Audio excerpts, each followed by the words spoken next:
Assalamualaikum warahmatullahi wabarakatuh. Pertemuan kali ini akan membahas tentang kalor dan perubahannya. Kalor disimbolkan dengan huruf Q besar. Apa itu kalor? Kalor adalah energi panas yang berpindah dari benda bersuhu lebih tinggi ke benda bersuhu lebih rendah.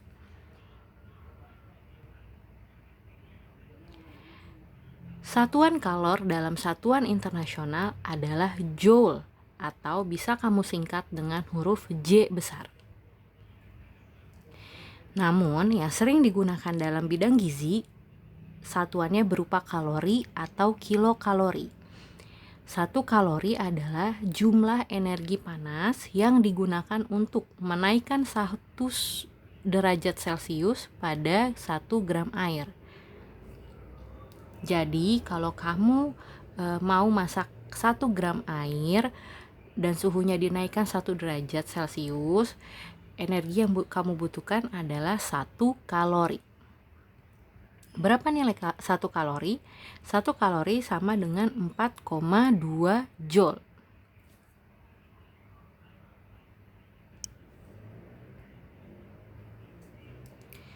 Suhu benda akan naik jika benda tersebut menerima kalor dari lingkungan. Contoh, air dimasak dengan api, lama-kelamaan akan mendidih.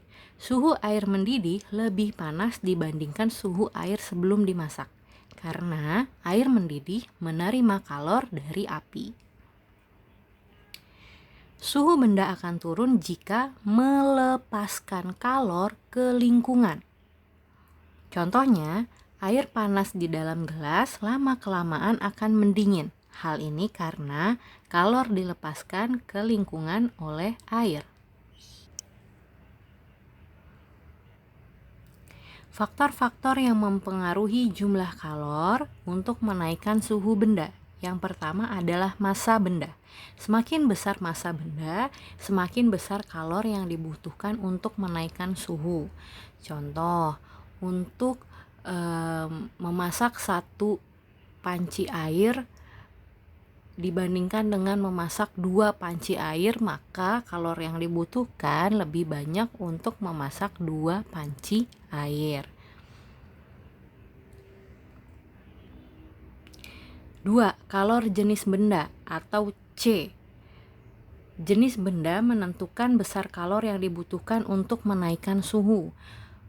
Misal, kalor yang dibutuhkan untuk memanaskan air berbeda dengan kalor yang dibutuhkan untuk memanaskan besi atau memanaskan aluminium. Jadi berbeda-beda bendanya, maka kalor yang dibutuhkan juga jumlahnya berbeda. Kenaikan suhu benda atau disimbolkan dengan delta T. Segitiga ini dibacanya delta T ya. Semakin besar kenaikan suhu benda, semakin banyak kalor yang dibutuhkan untuk menaikkan suhu.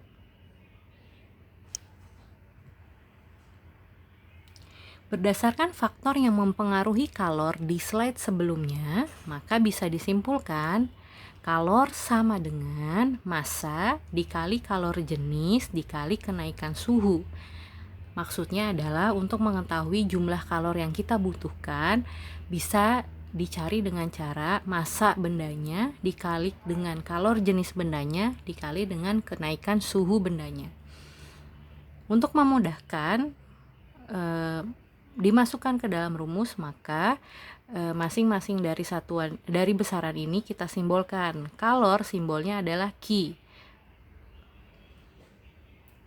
sama dengan massa M, kalor jenis C, kenaikan suhu delta T. Jadi Q sama dengan M kali C kali delta T.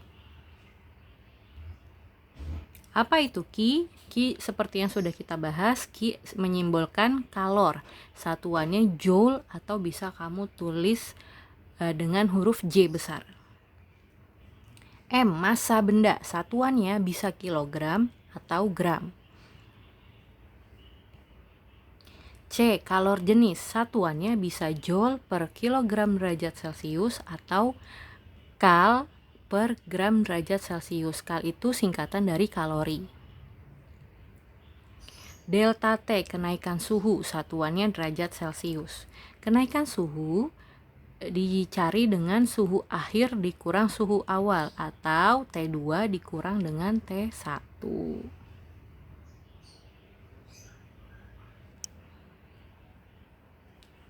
Nilai kalor jenis dari masing-masing benda berbeda-beda. Beberapa di antaranya seperti pada tabel berikut. Air nilainya 4200, alkohol 2400, es 2100 dan seterusnya. Bisa kamu baca sendiri ya. Contoh soal pertama. Air bermassa 100 gram berada pada suhu 20 derajat Celcius dipanasi hingga 100 derajat Celcius. Jika kalor jenis air adalah 4200 Joule per kilogram derajat Celcius, tentukan jumlah kalor yang diperlukan, nyatakan dalam satuan Joule. Biasakan ya ketika mengerjakan soal hitung-hitungan harus disertakan dengan diketahui, ditanya, dan dijawab. Pembahasannya, apa yang diketahui di soal? Yang pertama adalah massa dari airnya, yaitu 100 gram. Karena pada kalor jenis airnya satuannya Joule per kilogram derajat Celcius, maka massanya dari gram harus dirubah ke kilogram. Jadi 1000 dibagi 0,1 kg. C, kalor jenisnya adalah 4200 Joule per kilogram derajat Celcius. Suhu awalnya 20 derajat Celcius, suhu akhirnya 100 derajat Celcius. Berapa kenaikan suhunya? Yang ditanya adalah kalor yang diperlukan. Jawab, tadi kan sudah dimasukkan. Q sama dengan M kali C kali delta T. Masanya yang sudah dirubah ya, yaitu 0,1 kg. Kalor jenisnya adalah 4200 Joule per kilogram derajat Celcius. Delta T-nya adalah suhu akhirnya dikurang dengan suhu awal. Berapa suhu akhirnya? Dipanasi hingga 100, berarti suhu airnya adalah 100. Suhu awalnya 20, berarti delta T-nya atau kenaikan suhunya adalah 100 dikurang 20. 0,1 dikali 4200 dikali 100 dikurang 20 kan 80. Turunkan ke bawah. Q sama dengan 0,1 kali 4200 420 dikali 80, maka hasilnya 33.600 Joule. Maka kalor yang dibutuhkan adalah 33.600 Joule. Contoh soal kedua. Es massanya 200 gram bersuhu minus 5 derajat Celcius dipanasi hingga suhunya menjadi minus 1 derajat Celcius. Jika kalor jenis es adalah 0,5 kalori per gram derajat Celcius, tentukan berapa kalor yang diperlukan dalam proses tersebut. Pembahasan, apa yang diketahui? Masanya 200 gram. Kalor jenisnya 0,5 kalori per gram derajat Celcius. Karena kalor jenisnya kalori per gram derajat Celcius, maka massa yang satuannya gram tidak perlu dirubah.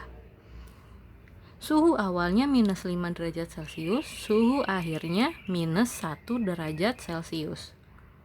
Apa yang ditanya? Kalor yang diperlukan. Masukkan ke dalam rumus. Q sama dengan M dikali C dikali delta T. Masanya 200. C-nya 0,5. Delta T-nya suhu akhirnya minus 1 dikurang dengan minus 5. 200 dikali 0,5 dikali minus ketemu minus plus, jadi min 1 ditambah 5. punya hutang 1, bayarnya 5, berarti sisanya 4. 200 kali 0,5 dikali 4. Hasilnya 400 kalori.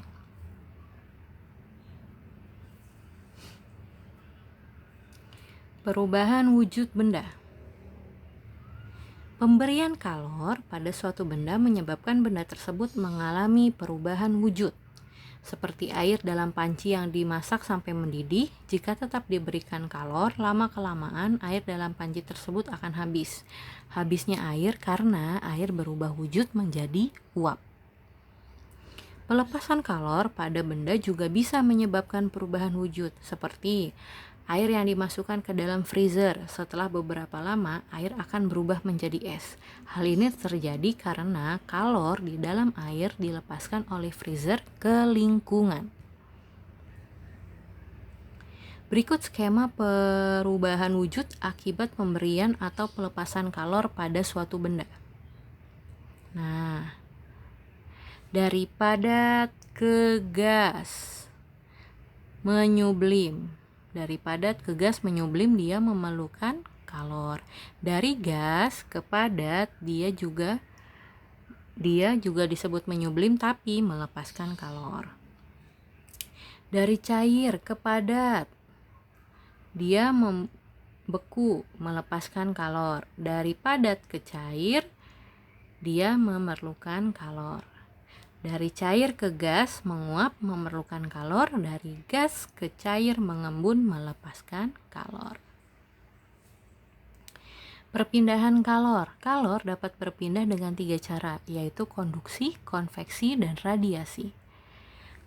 Konduksi adalah perpindahan kalor melalui bahan tanpa disertai partikel-partikel bahan tersebut. Contoh, ketika menyetrika baju, maka baju akan menjadi panas tetapi licin dan rapi. Hal ini karena kalor berpindah dari setrika ke baju. Bahan yang dapat menghantar listrik dengan baik disebut konduktor. Contohnya logam, ada besi, aluminium, dan lain sebagainya. Bahan yang dapat menghantarkan listrik dengan buruk disebut isolator. Contohnya ada plastik dan kayu. Konveksi adalah perpindahan kalor melalui suatu bahan disertai partikel-partikel bahan tersebut. Contohnya, terjadinya angin darat dan angin laut di pantai. Bisa baca buku kalian ya untuk contoh yang lain. Radiasi adalah perpindahan kalor tanpa memerlukan medium. Contohnya, ketika kita berada di dekat api unggun, maka tangan kita akan ikutan panas. Hal ini karena kalor dari api unggun berpindah ke tangan kita. Setiap benda dapat memancarkan dan menyerap radiasi kalor yang besarnya tergantung pada suhu dan warna benda. Asas Black. Asas Black berbunyi, pada pencampuran dua zat, jumlah kalor yang dilepaskan benda bersuhu tinggi sama dengan jumlah kalor yang diterima benda bersuhu rendah. Jadi, yang diberikan jumlahnya sama dengan yang diterima. Asas Black, kalor mengalir dari suhu tinggi ke suhu rendah. Rumusnya, Q melepaskan kalor sama dengan Q yang menyerap kalor. Rumusnya sama seperti tadi sebelumnya, Q sama dengan M kali C kali delta T. Contoh soal. Air sebanyak 0,5 kg yang bersuhu 100 derajat Celcius dituangkan ke dalam bejana dari aluminium yang memiliki massa 0,5 kg.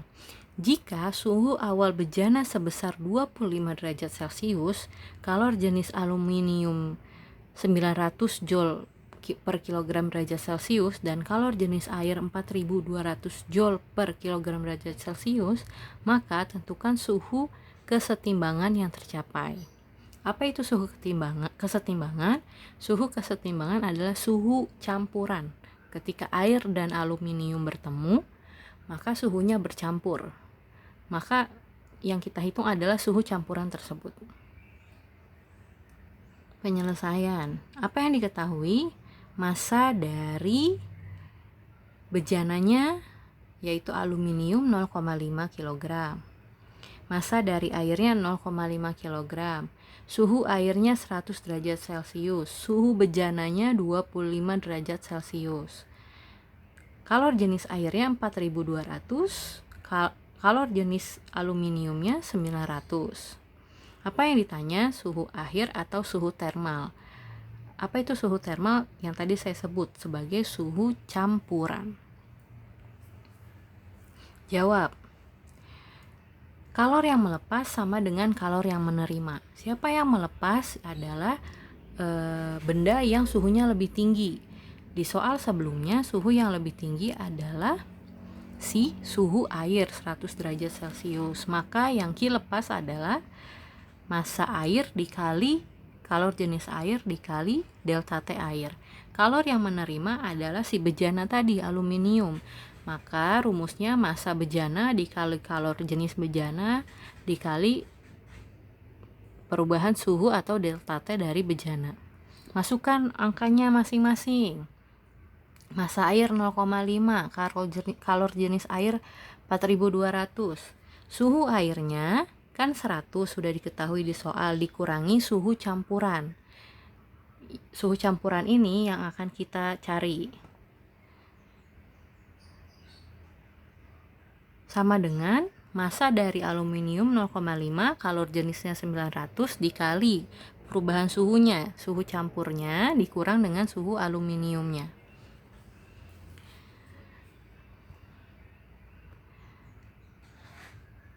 Setelah dikalikan 0,5 kali 4200 2100.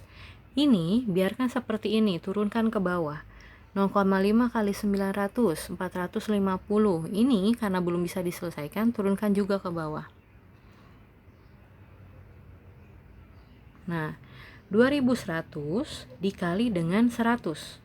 Hasilnya 210.000. Kemudian dikurang, kan ini dikurang, turunkan ke bawah. 2100 dikali dengan suhu termal. Karena suhu termalnya belum diketahui, maka ditulis saja seperti ini. 2100 dikali suhu termal, ya 2100 suhu termal. Sama dengan 450 dikali suhu termal, 450 suhu termal, dikurang 450 dikali dengan 25, 11.250. Karena tandanya minus, maka turun ke bawah juga minus. Nah, yang sejenis dikumpulkan. Yang sesama punya suhu termal itu dipindahkan posisinya. Minus berubah jadi plus. 450 suhu termal ditambah dengan 2100 suhu termal sama dengan 210.000. Yang ini pindah juga ke sini. Minus berubah jadi plus 11.250. Ini sudah dijumlah jadinya 2550 suhu termal sama dengan 221 250. Kemudian suhu termalnya dibagi. Nah, ini dibagi dengan angka yang ini. Suhu termal sama dengan 221.250 dibagi 2.550 suhu termal. Hasilnya 86,76 derajat Celcius. Jadi suhu kesetimbangannya atau suhu campurannya adalah 86,76. Latihan soal. Nah, untuk nomor 1 silahkan dikerjakan dengan rumus Q sama dengan M kali C kali delta T. Untuk yang nomor 2 dikerjakan dengan rumus asas Black tadi. Q lepas dengan Q diterima. Q lepas sama dengan Q terima. Air bermassa 200 gram bersuhu 30 derajat Celcius dicampur air mendidih bermassa 100 gram dengan suhu 90 derajat Celcius. Mana yang melepaskan kalor? Otomatis yang bersuhu tinggi, yaitu 90 derajat Celcius. Mana yang menerima kalor? Yang bersuhu rendah, yaitu 30 derajat Celcius.